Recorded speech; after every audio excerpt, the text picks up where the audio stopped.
What's good, cousins? It's your boy Nine Deuce, and I'm back again with another video. Now, cousins, this video is gonna be very intimate.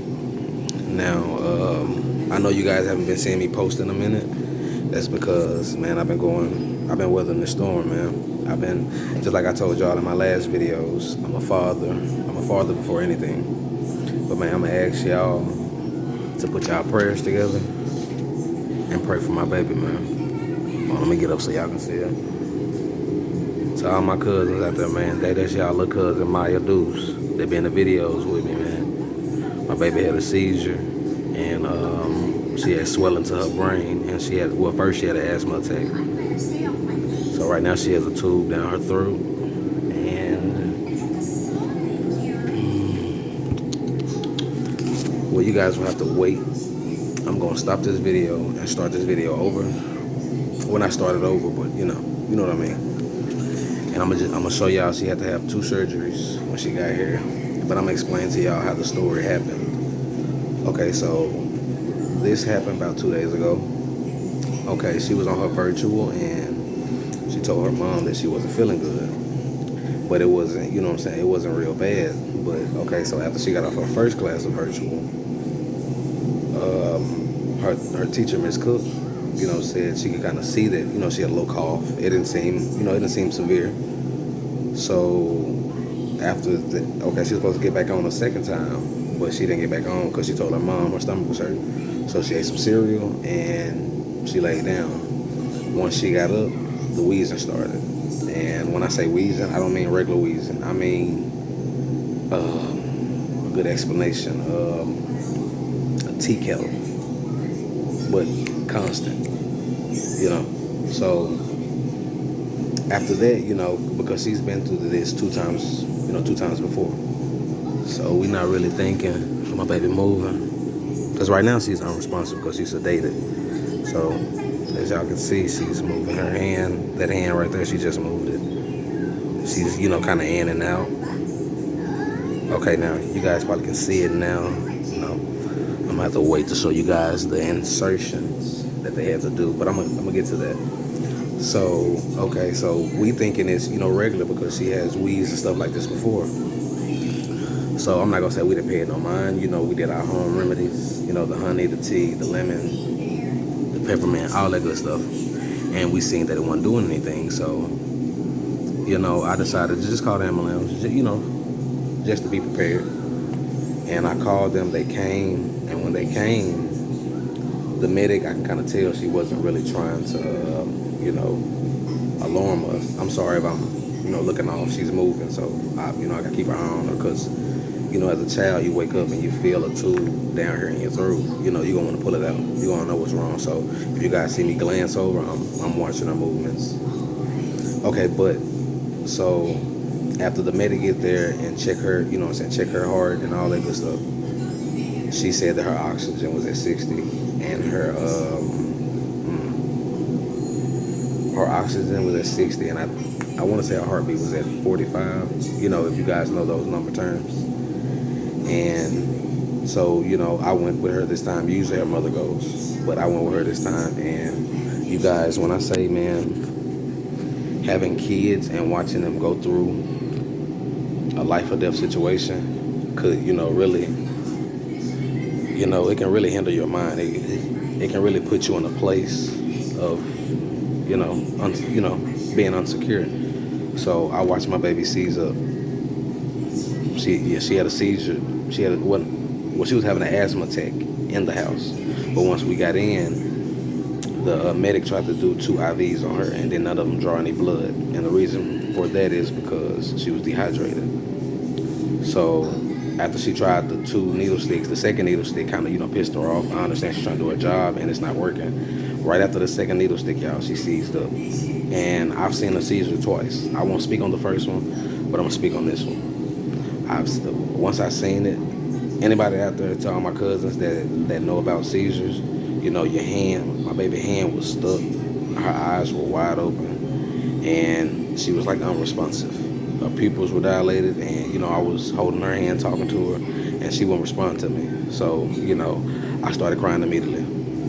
Like I said, I'm a father before anything. So, the medic tried to calm me down. So once we get here, she was very unresponsive. So they had to have, I don't know the name of it, but the little blue machine that they squeeze and with the thing over your mouth to, help you gather air. And that wasn't really working that well. So right now we're in ICU. And they just, things were looking bad for a period of time. But when I say God is good, all praise to the Most High, because he's the only he's the only entity that's getting me and my family through this. So with that being said, it was a little rough, patchy, her lungs, to all the parents out there who has children that's dealing with acute bronchitis or anything respiratory, that shit's serious, y'all. So pay attention and stay alert. My uncle used to always say, be ready so you don't got to get ready. And that's my mistake as a father. But, we're going to correct that. But, back to the story. So she gets here and they're saying she's able to get air in, but her lungs were so tight, and they were having, I might not be saying the right technical term for it, but I know it's spasms. It's not bronchitis spasms, but I know the beginning is close to bronchitis. So, but it's spasms, and that's when your lungs, but it's still like, it's trying to, release, but it's still being tight, and she couldn't get any air out. She can get it in, but couldn't get it out. So, man, you guys just give me a minute. I'm trying to get everything, ran down. Because I said this is going to be very intimate. I'm trying not to get emotional in front of you guys, but man, this really hurt me. I didn't know what to do, man. This is my baby girl, my last one. But so we get here. Like I said, she was unresponsive. They did a CAT scan on a CAT scan on her head to make sure her brain and everything was okay. She had swelling on her brain, which is very detrimental. But it wasn't bad swelling. If I wouldn't have called in the time period that I would called, it may have been worse. But okay, so they do the CAT scan, and the second procedure was the tube that I just showed y'all. That was the second procedure. That tube goes right here. Oh, it's about right here. And my baby's only 6 years old, so it's kind of crazy to me, but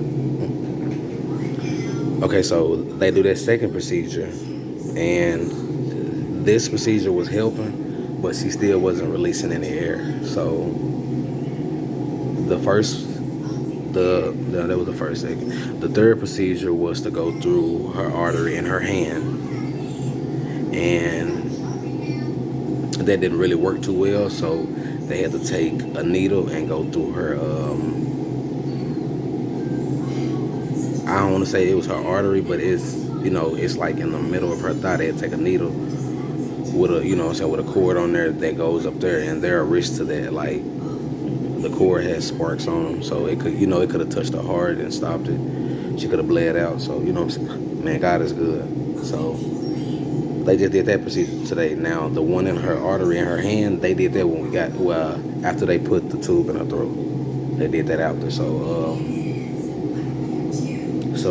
it was looking bad before they did the procedure on her thigh, like real bad. Like me and baby were toe up. Like I'm nervous walking back and forth because he was telling me the risk. But I do appreciate the doctor.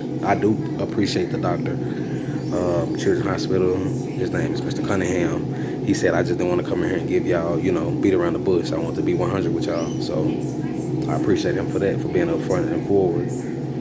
But man, he's a good doctor. He did a procedure. He did 50 of these within this year. Within last year, he did 50 of these procedures. So that kind of put some, ease. But he completed it, and my baby is helping my baby do better. Like, she's able to receive air, and so everything's looking good right now. So I'm preparing for not the worst. my baby gonna get out of this. So I know they say, you know, hope for the great, prepare for the. I'm not really too fond of that, especially in the situation that I'm in. So I'm hoping for greatness, and my baby is strong. So you know, she gonna get through this.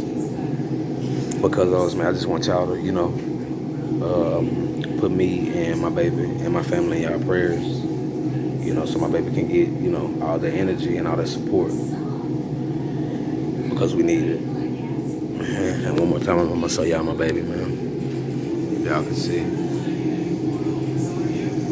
And I can't really show y'all because as y'all can see, she's kind of bundled up. Like she has a lot of stuff, like helping her sit up and prop up. She gotta keep her hands propped up. So I'm not gonna get too close. I don't want to bump any cords or anything like that. But to my cousins, man, I love y'all. I appreciate y'all for taking out time to watch my video, man. I appreciate y'all for all the prayers now and all the prayers to come. So, man, y'all have a blessed day, man. And like I said, any parents out there dealing with children with respiratory problems, man, stay ready. That's all I can say, man, because this happened in the blink of an eye. So, man, I love y'all. And it's 9 Deuce, and it's time to cut it short.